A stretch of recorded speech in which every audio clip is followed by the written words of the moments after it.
Hello, welcome back to another Onkruid video, welcome back to another Noita video, welcome back to another daily run attempt. Energy Sphere, ooh, Unstable Crystal and Unstable Teleportation Potion. We don't like unstable crystals in this household. They have caused our demise multiple times already.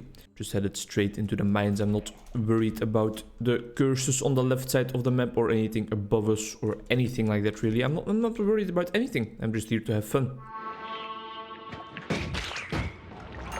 A gold pouch. That's free gold. I learned this from, I think, a commenter even, that you can just spill out all the contents of this gold pouch and pick all of it up. Oops, we throw some over the edge. It's awesome. That's a good find. We probably also could just do like this, right? Yeah, definitely. Don't know if that goes faster, but alright, so there we go. An empty pouch. Oh, so you're also able to fill up pouches, I guess. What did we just fill that up with? I have no idea. Can we fill it up with this? Yeah, we can. Gunpowder. Interesting. We can create our own explosives a little bit, maybe. A lot going on over here. Oh, we don't even have a water flask yet. That's a bit of a bummer. There's some water over here, though. But do we want to throw away the teleportium potion immediately? I don't know. Let's check out what this potion is. Maybe it's something less usable or something we can drink immediately. Another one up there, but I don't know how to get there for now. This is acceleration. That's exactly what we were looking for, really. Can we just drink it entirely, or will that make us slow? I think that will make us a little bit slow. I'm just gonna do it. Alright, so now we're going fast for a while, and we still have our teleport potion. And we have a water flask. Things are looking up. Everything's coming up in Millhouse. It's Wednesday. My dudes. Wednesday means that it's my free day from work. And I really am zooming. Or at least most of the time, like my almost completely free day from work.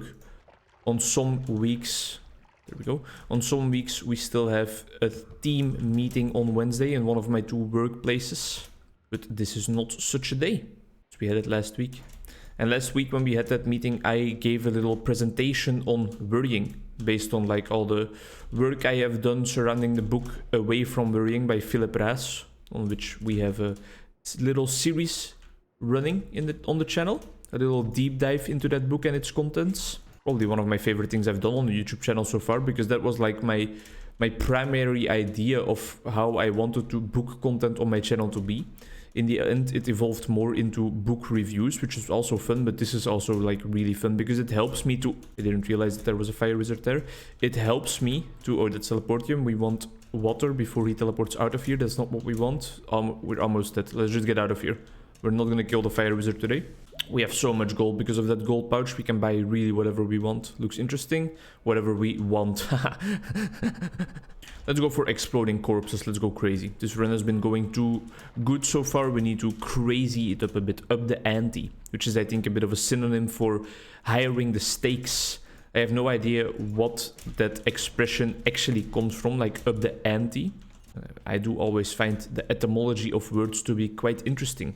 I think you can learn a lot from it. If you don't know what etymology is, it's kind of basically like the study of where a word comes from, where a certain word was developed from, why it developed, the meaning it has developed. It's an interesting subject to think about, in my opinion. Probably not in everybody's opinion.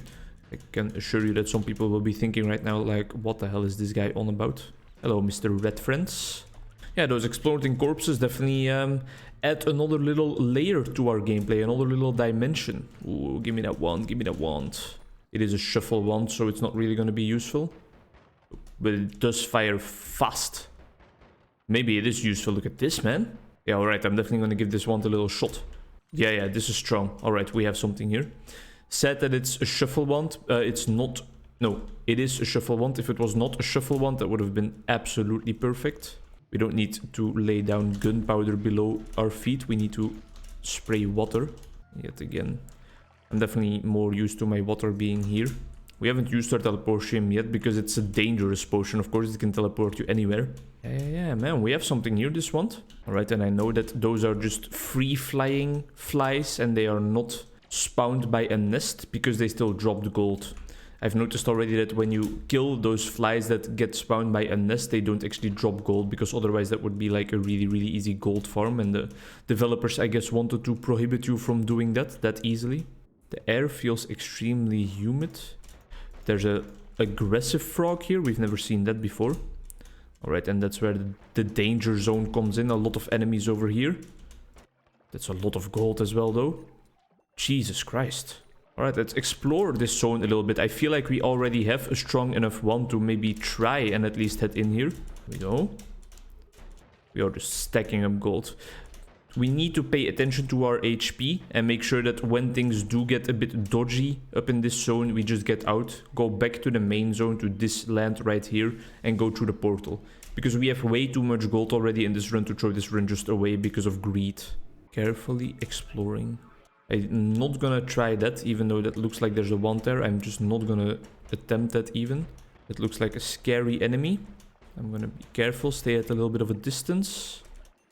We were able to get rid of it without too much harm done. And this thing has like those limbs. If we can just keep stunning him, it should be fine. All the fluids we are standing in, even though it's a nice cocktail, it's a nice martini, it's all non-aggressive fluids. Oh, that guy makes you teleport around. Hello, this is exactly what I am very scared about. What the flippin' fuck? Alright, it's time to get out of here. Don't throw this run away, you have way too much gold. And this run has a lot of potential. Alright, here we go. Back into normalcy, straight to the portal as well. Don't worry about it, we have enough gold, we don't necessarily need to explore more. So far, this run, going swimmingly, really? Going absolutely a-okay. Let's fill up our water bottle a little bit again while we're here. Don't think I need any of these spells, really. This is a return and not a regular teleport, so that's definitely also not needed.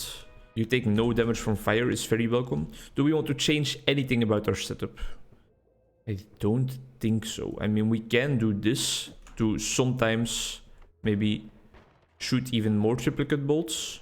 Yeah, let's try it like that, because it doesn't get popped every time either way, so it's not gonna eat our mana too much. But I think this one is definitely gonna be the one that we use up until the end. The only... Jesus Christ, that was a bit intense. The only negative thing is, of course, that, well, it has a bit of spread on it. We do not take fire damage anymore, but, well, this zone is all about the freezing cold and stuff. And I should pay attention, because I feel like not taking fire damage anymore doesn't necessarily mean that these exploding corpses are not going to damage us anymore, because that is explosion damage, and that is still something different from your regular old run-the-mill fire damage, I seem to recall. Don't want to head into that vapor, so I'm just going to move around. Can we get through here? Yes, we can. A little underwater wand here with just a bunch of explosives. I think I like these explosives more than the crystals probably, so that's fine. How have you guys been doing? Although it's my free day, it doesn't mean that I haven't been doing anything today. I've already went to kind of the insurance company and their headquarters, because I still have some insurances that I could get for my work as an independent clinical psychologist. Just like things like safety nets, things like saving up money for when I'm old and I can't work anymore, so that I still receive some money from the state. Because as an independent worker, those are all things you need to do yourself. The state won't do that for you. Whereas if you're like a regular old run-the-mill factory worker, or you're just in general like paid by someone else for working for them instead of working for yourself, that often gets done for you. All those insurances also get put in place for you. Excuse me. I'm stuck. Step bro. But now as an independent worker, because I make my own money and I decide my own hours, decide when I want to see my clients and all that good stuff, I also need to make sure that I bring those things in order myself. It's an interesting topic I watched Dr. K talk about in a video yesterday. It was a video, well, I don't know if it was necessarily a recent video. It might have been from a while ago. I just needed something to watch while I was eating at work, and I put that on for a second. About people wanting to become therapists and what kind of pitfalls that snipers have cost me too much runs already, man. Too many runs, rather. I really don't want to lose another run because of them. So I'm just gonna break my way through here.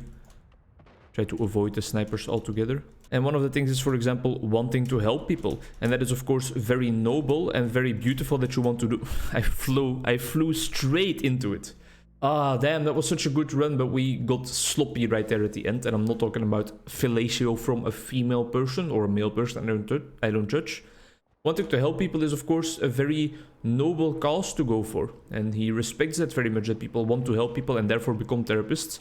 But it's also dangerous. Because if your entire identity as a therapist and your entire satisfaction from your work is dependent on whether people feel helped or not, for example, that's not always going to work out.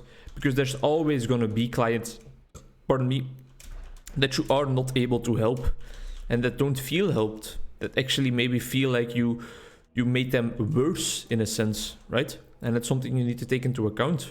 This is one of those trapped things, right? I didn't mean to drop a bomb there, but maybe I knew I was gonna blow myself up. All for a lousy little firebolt wand, huh? I haven't seen any water or blood yet, so we can't really get rid of this flame. There's water here, but too slow. And that's why only having that as a motivation, wanting to help others, is not the best motivation at all, really, to become a therapist. And there were some other pitfalls as well. For example, trying to solve your own problems. And he made some really, really interesting points there. He was like, if you have your own problems to solve, right? If you are, for example, suffering from depression or stuff, it's gonna be way cheaper and easier for you to just get into the client role instead of getting into the therapist role, right? And that made so much sense. And then he also, and that was really like a bombshell that really changed my view of my entire profession, I think. If you are in that sense thinking like, no, I don't want to be a client, you really need to study that feeling well. Because what does that mean? And Dr. K, Dr. Alok Konigia, I think, Konogia, something like that is his full name, then talked about like, well, that means that there is something inside of you that's alcohol, that's sad. I thought it would be something else. There's something inside of you that kind of has like this icky feeling towards being a client, right? And then think about what kind of impact that might have to how you treat your clients actually later. If you already have like that icky feeling towards them, then, well, it's gonna be hard to really respect them and see them as strong instead of weak. Whereas you should see your clients as strong, because if you see them as weak, well, they are not really gonna appreciate it. Mr. Firewand, we meet again. Well, lesson learned for today. Water can be effective against the fire wizard. I called him Firewand as well, but not against his projectiles. God damn. Thank you very much for watching. Hope to see you in the next one. Think about those things when you want to become a therapist, and being a client, there's nothing wrong with that. See you later. Bye-bye.